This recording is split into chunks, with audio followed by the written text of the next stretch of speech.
मोरे पीछू अरेवा लावंगिया के पेड़वा लवंगे चुए आधी रात जी।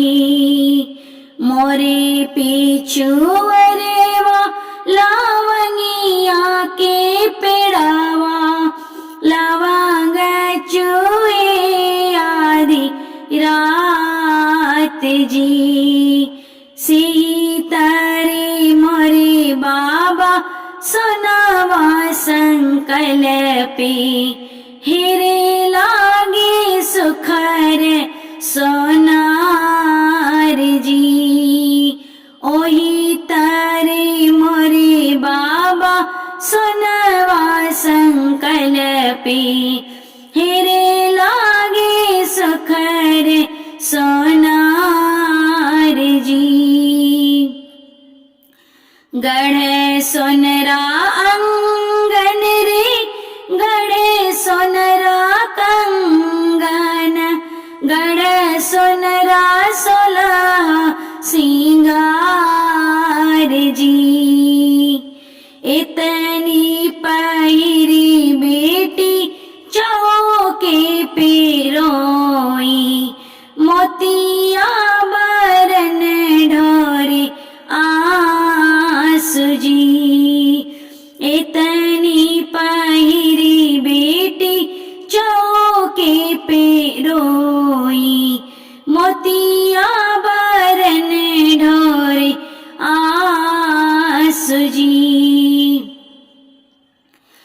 किए मोरी बेटी रे अनधन थोर किए रे रमैया बर छोट जी।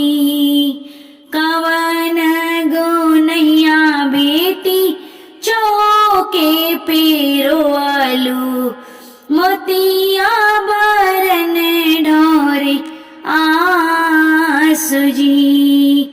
कवन गुनैया बेटी चौके पे रोअलू मोतिया बरन ढोरे आंसू जी। नहीं मोरे बाबा अनधन थोर नहीं हो रमैया बर छोट जी। आज रैन बाबा तोरी नगरिया भोरिया विदेसिया के साथ जी। आज रैन बाबा तोरी नगरिया भोरिया विदेसिया के साथ जी। मैया के गोदिया दुलभ होई जई छुटी जई सखिया हमार जी।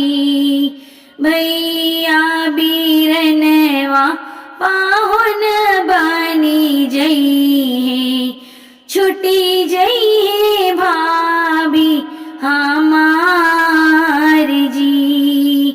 भैया बीरनवा पाहुन बनी जई छुटी जई भाभी हमार जी।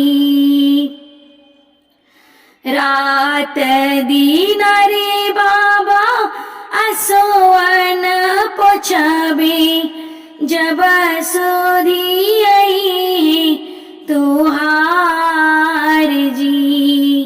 मोरे पीछू अरेवा लवंगिया के पेड़वा लवंग